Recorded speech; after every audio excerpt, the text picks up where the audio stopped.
Halo sahabat kimia, langsung saja kita bahas asam basa bagian 2 dengan materi tentu yang pertama mengenai kekuatan asam basa. Apakah kalian tahu perbedaan antara air aki dan soda api? Nah, air aki merupakan H2SO4 atau digolongkan ke dalam asam kuat, sedangkan soda api adalah NaOH atau digolongkan ke dalam basa kuat. Nah, pertanyaan sekarang adalah mengapa ada penggolongan tersebut? Nah, penggolongan inilah yang akan kita bahas dalam kekuatan asam basa, di mana kekuatan asam basa ini ditentukan oleh derajat ionisasi dan dinyatakan dalam tetapan ionisasi. Nah, apa itu derajat ionisasi? Derajat ionisasi atau yang sering disimbol alfa adalah yang dapat diperoleh dengan rumus, sehingga berdasarkan rumus ini dapat disimpulkan bahwa derajat ionisasi menyatakan kekuatan relatif asam basa. Nah, selain derajat ionisasi, perlu kita ketahui tentang tetapan ionisasi. Nah, apa itu tetapan ionisasi? Tetapan ionisasi atau yang sering dilambang dengan Ka untuk asam dan Kb untuk basa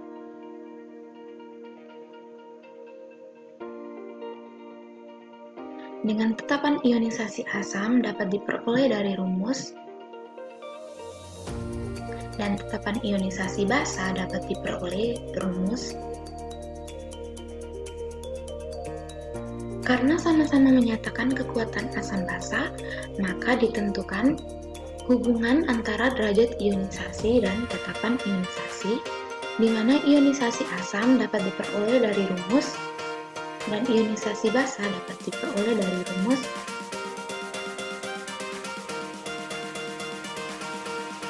Sehingga, jika konsentrasi semakin besar, maka derajat ionisasi semakin kecil dan sebaliknya. Asam kuat adalah dengan contoh asam kuat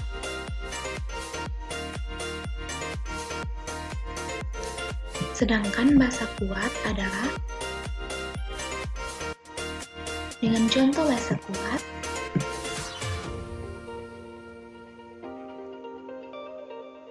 Nah, setelah kekuatan asam basa, perlu dibahas juga mengenai perhitungan pH.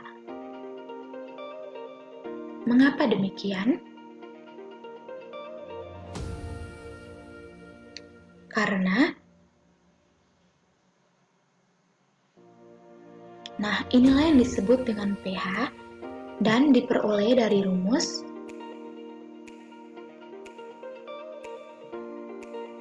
sedangkan hubungan antara pH dan pOH adalah sehingga dapat ditentukan oleh rumus. Nah, bagaimana menentukan pH asam kuat dan basa kuat?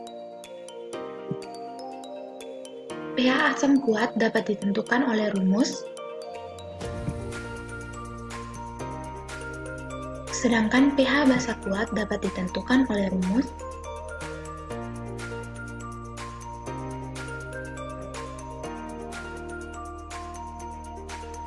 Dari uraian persamaan tadi, dapat disimpulkan bahwa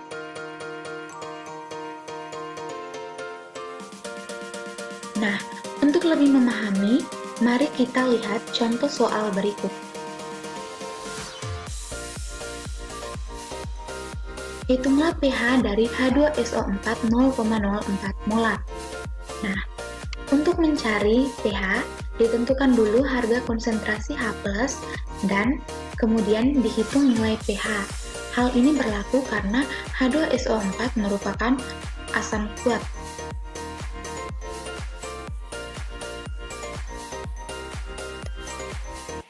Kita lanjut ke contoh soal yang berikut.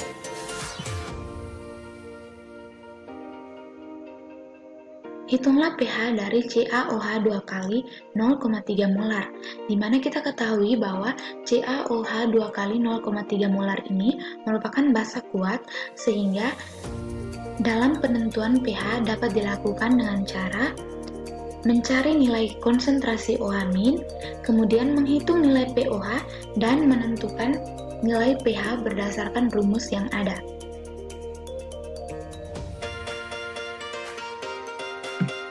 Berikutnya adalah pH asam dan basa lemah. Apa itu asam dan basa lemah?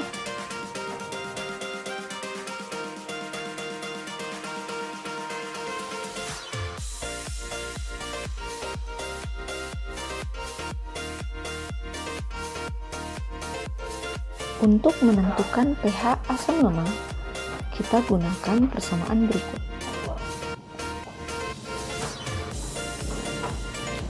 Begitu pula untuk basa lemah.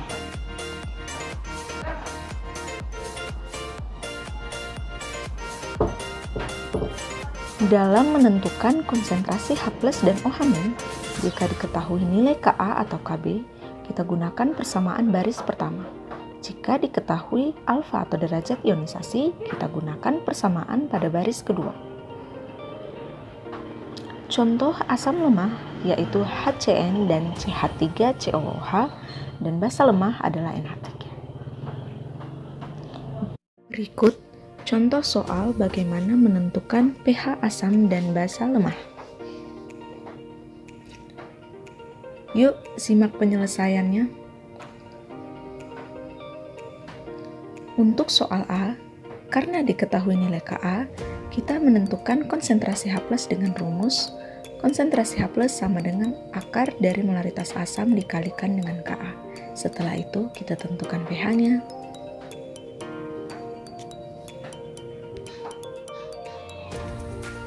Nah, bagaimana jika soal yang sama pada senyawa basa?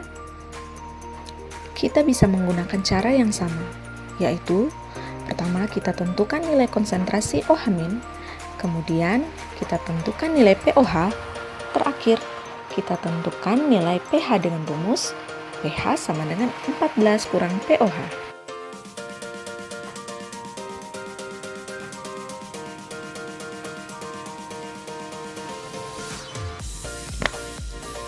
Untuk soal B, karena diketahui derajat ionisasi, maka kita tentukan konsentrasi OH- dengan rumus konsentrasi OH- sama dengan molaritas basa dikalikan dengan derajat ionisasi. Setelah itu, kita tentukan pOH larutan, dan terakhir kita tentukan pH larutan.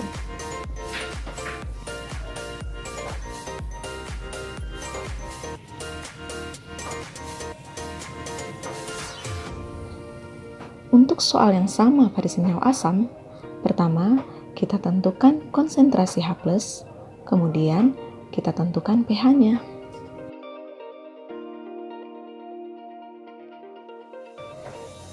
Reaksi asam dan basa umumnya menghasilkan garam dan air. Reaksi asam basa juga dikenal sebagai reaksi netralisasi. Meskipun demikian, reaksi asam dan basa tidak selalu menghasilkan campuran yang netral. Netralisasi umumnya terjadi pada reaksi antara asam kuat dan basa kuat.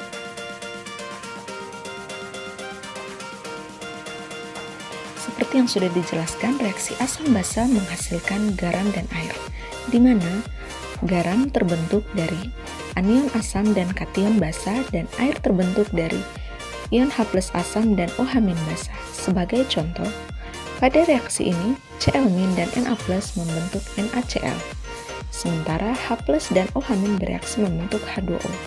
Contoh lainnya, pada reaksi ini, Cl- bereaksi dengan Ca2+ membentuk CaCl2, sementara H+ dan OH- bereaksi membentuk H2O. Reaksi ini perlu disetarakan dengan menyamakan jumlah atom H, atom Cl, atom Ca, dan juga atom O.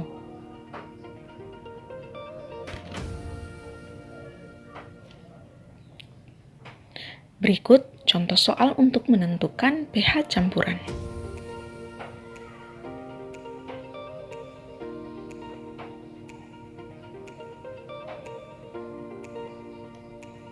Untuk soal A, kita tentukan jumlah mol H dan jumlah mol OH-. Ternyata, jumlah mol H+ sama dengan jumlah mol OH-, maka larutan bersifat netral atau pH sama dengan 7.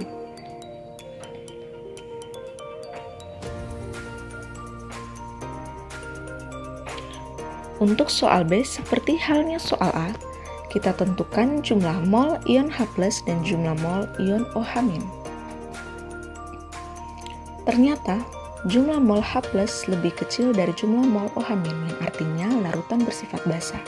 Kita tentukan jumlah mol dan konsentrasi OH- sisa, kemudian kita tentukan nilai pH dari larutan.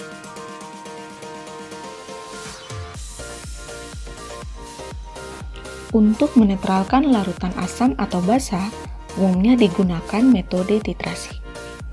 Dalam titrasi, larutan dikatakan netral apabila jumlah mol ekuivalen asam sama dengan basa, atau secara matematis dirumuskan sebagai di mana A merupakan valensi asam dan B merupakan valensi basa.